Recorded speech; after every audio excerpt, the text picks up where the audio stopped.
Welcome to the Rim Break Rodeo. We hope this video helps. You begin by pressing or rolling pastry into 6 tart pans or 1 9-inch pan. Chill so it holds shape.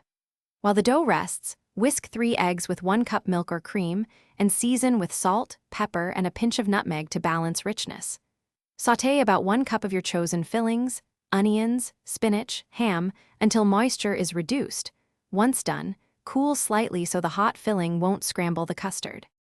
You layer cooled fillings into the chilled crusts and sprinkle about 3/4 cup grated cheese to help bind flavors.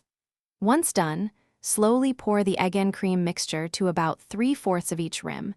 Tap pans to release trapped air and level the custard. Make sure to rotate the tray halfway through baking for even color. Bake at 375 degrees for 25 to 30 minutes until edges are golden and centers are set but still slightly wobbly. They finish while cooling. You must let the quiches rest 10 to 15 minutes after the oven so custard firms and slices hold shape. This also concentrates flavor.